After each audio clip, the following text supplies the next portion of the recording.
আসসালামু আলাইকুম। নিশ্চয়ই আমার ভিডিওটা অনেক মানুষ দেখবেন, অনেক বিজ্ঞ লোক আছেন, ফেসবুক বিশ্লেষক আছেন। আপনারা একটু আমাকে বুঝাই দিবেন, আওয়ামী লীগকে কি আসলে নিষিদ্ধ করা হয়েছে, নাকি ধরেন যে আওয়ামী লীগকে তাদের যে কার্যক্রমগুলা সেই কার্যক্রমগুলা নিষিদ্ধ করা হয়েছে? আমরা পত্রিকার হেডিং যা দেখছি, উপদেষ্টা পরিষদের যে সিদ্ধান্ত আমাদের সামনে আসছে, ডক্টর আসিফ নজরুল ইসলাম যে বক্তব্য দিয়েছেন, সেই বক্তব্যগুলোকে কোথাও না কোথাও আমার কাছে ব্যক্তিগতভাবে আওয়ামী লীগকে নিষিদ্ধ করা হয়েছে এরকম মনে হয়নি। যেমন ধরেন, আমি একটা গাড়ি চালাচ্ছি, গাড়িটা কোনো কারণে 2-4 জন মানুষের মাইরা দিছে, তো তারপরে পুলিশ করলো কি, আমার গাড়িটারে নিয়ে আটক রাখলো, এই গাড়ির বিরুদ্ধে একটা মামলা হলো। সেই মামলা চলাকালীন সময় আমি এই গাড়িটা ড্রাইভ করতে পারলাম না, মামলাটা শেষ হয়ে গেলে এটার ফাইনাল একটা রেজাল্ট আসবে, তখন আমি হয়তো গাড়িটা ড্রাইভ করতে পারবো। কিন্তু এই মামলা কবে শেষ হবে, কবে আমি আমার গাড়িটা পাবো, এখানে একটা কোয়েশ্চেন মার্ক আছে। এতগুলো কথা বলার মেইন কারণ হচ্ছে, আমরা গণমাধ্যমে আস্তে আস্তে যেই জিনিসটা দেখলাম যে উপদেষ্টা পরিষদের সিদ্ধান্ত কি, বিচার শেষ না হওয়া পর্যন্ত, এখানে কিন্তু এই কথাগুলোর খুবই তাত্ত্বিক মিনিংস আছে। বিচার শেষ না হওয়া পর্যন্ত আওয়ামী লীগের কার্যক্রম নিষিদ্ধ। এখন বিচার শেষ হওয়ার পরে আওয়ামী লীগ তাদের কার্যক্রম চালাতে পারবে, কথাটার অর্থ তো এরকমই হচ্ছে। তাহলে আওয়ামী লীগকে চিরতরে নিষিদ্ধ, নিষিদ্ধ মানে হচ্ছে চিরতরেই তো সবাই চায়, তাই না? তো সেখানে নিষিদ্ধটা আসলে কি শব্দটা সামঞ্জস্যপূর্ণ হলো? আমি কোড আনকোড যদি গণমাধ্যমের লেখাগুলোকে আমার পড়তে বা বুঝতে ভুল না হয়, সেখানে বলা হয়েছে যে গত বছরের জুলাই আগস্টে আপনার আন্দোলনে ক্ষমতাচ্যুত আওয়ামী লীগের রাজনীতি নিষিদ্ধ করার সিদ্ধান্ত নিয়েছে সরকার। এই লাইনটার সাথে আমি পরের লাইনগুলোতে একটু আমার কাছে ভিন্নতা মনে হচ্ছে যে আপনার জরুরি বৈঠকে বসেছিল উপদেষ্টা পরিষদ, বৈঠক শেষে সরকারের সিদ্ধান্তের কথা জানিয়েছেন উপদেষ্টা আসিফ নজরুল। তো কি বলেছেন তিনি? আন্তর্জাতিক অপরাধ ট্রাইব্যুনালে বাংলাদেশ আওয়ামী লীগ ও তার নেতাদের, তা আওয়ামী লীগ দল হিসাবে আর তার নেতাকর্মী কারা, যারা এই জুলাই আগস্ট অভ্যুত্থানে বিভিন্ন অন্যায় করছেন তো সত্য, এটাকে কিন্তু অস্বীকার করার সুযোগ নেই। আমরা হয়তো সময়ের সাথে এটা ভুলে গেছি। আন্দোলনকে দমন করার জন্য, এটা সরকার বিরোধী আন্দোলন ছিল, পতনেরই ছিল, কিন্তু সে আন্দোলনকে দমন করার জন্য যেভাবে শক্ত হাতে আওয়ামী লীগ প্রতিহত করেছে, ছাত্রলীগ রাস্তায় নেমেছিল, এই দৃশ্যগুলো কিন্তু আপনি অস্বীকার করার সুযোগ নাই। এটা আপনি কোনোভাবেই অস্বীকার আসলেই করার সুযোগ নাই। তো যাই হোক, ওই সময় যাদের নির্দেশে, যাদের নেতৃত্বে, যাদের হুকুমে এই অপরাধগুলো ঘটেছে, আহত হয়েছে, নিহত হয়েছে, তাদের বিচার কার্য সম্পন্ন না হওয়া পর্যন্ত দেশের নিরাপত্তা ও সার্বভৌমত্ব রক্ষা, জুলাই আন্দোলনের নেতাকর্মীদের নিরাপত্তা এবং আন্তর্জাতিক অপরাধ ট্রাইব্যুনালের বাদী ও সাক্ষীদের সুরক্ষার জন্য সন্ত্রাস বিরোধী আইনের অধীনে সাইবার স্পেস সহ আওয়ামী লীগের যাবতীয় কার্যক্রম নিষিদ্ধ করার সিদ্ধান্ত গ্রহণ করা হয়েছে। এ বিষয়ে প্রয়োজনীয় পরিপত্র পরবর্তী কর্মদিবসে জারি করা হবে। এমনকি উপদেষ্টা পরিষদের এক বিশেষ সভা অনুষ্ঠিত হয়েছে, আর এখানে আরো কিছু বিষয় আমরা ছিল। আচ্ছা, এখন আমি আসিফ নজরুল স্যারের এই লেখাগুলোর মধ্যে ওই জিনিসটা আসলে আমি খুঁজে পাচ্ছি না যে আওয়ামী লীগকে চিরতরে নিষিদ্ধ তো করা হয়নি, সাময়িকভাবে বলা হয়েছে আনটিল বিচার হওয়া পর্যন্ত। তাহলে হাসনাতদের যে দাবিটা ছিল, সেই দাবি বনাম সরকারের এই বক্তব্য, দুটোটা কি মিলছে? আমি হয়তো বুঝতে পারতেছি না।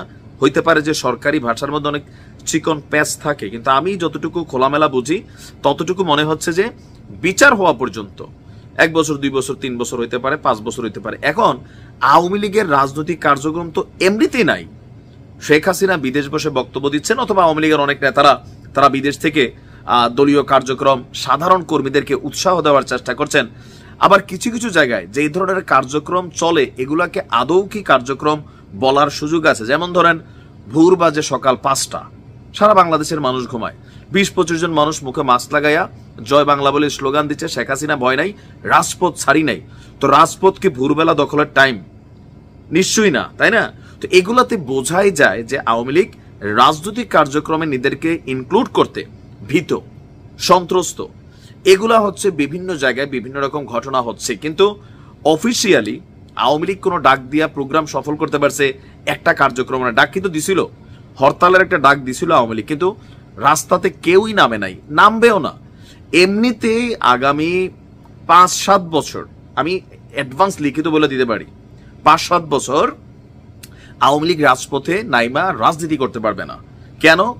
আওয়ামী লীগ যখন ক্ষমতায় ছিল তখন বিএনপিকে যেমন কোণঠাসা করে ফেলছিল, 70%, 30% আপনার তারা কার্যক্রম করার সুযোগ পাইছে, বিশ্বকে দেখাইতেছে দেশে গণতন্ত্র আছে। আর জামাতরে 100%, তাই না? এটা তো বাস্তব যে দুইজন দাড়িওয়ালা টুপিওয়ালা লোক দেখলে জামাত বইলা চালান দেওয়া হয়েছে। এখন যেমন ছাত্রলীগ, আওয়ামী লীগ, যুবলীগ বইলা ঠাস করে চালান দেওয়া হচ্ছে, গণদোলাই দেওয়া হচ্ছে।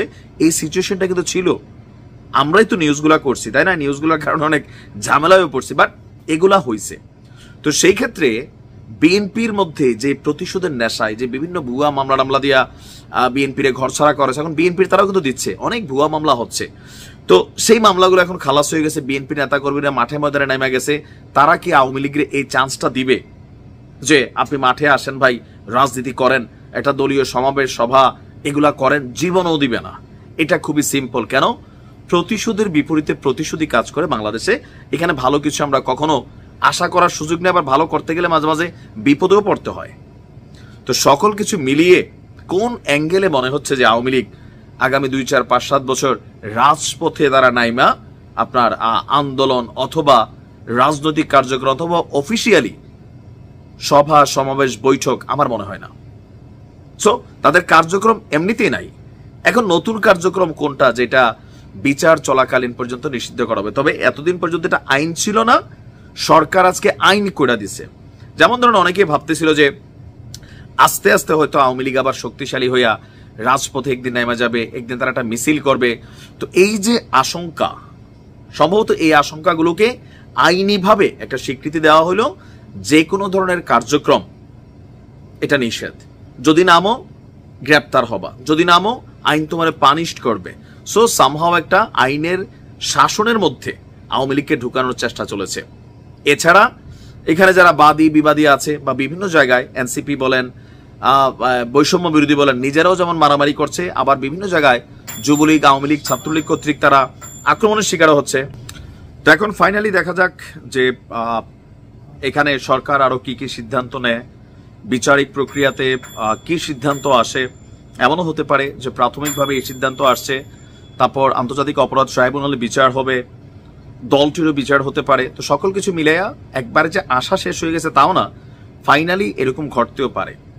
আর এই জিনিসটা ডিপেন্ড করবে আরেকটা জিনিসের উপর। ধরেন এই সময়কালের মধ্যে আওয়ামী লীগ কর্তৃক যদি কোনো ধরনের কোনো অপকর্ম করার চেষ্টা করা হয়, তাহলে কিন্তু এগুলা ইস্যু হয়ে দাঁড়াবে।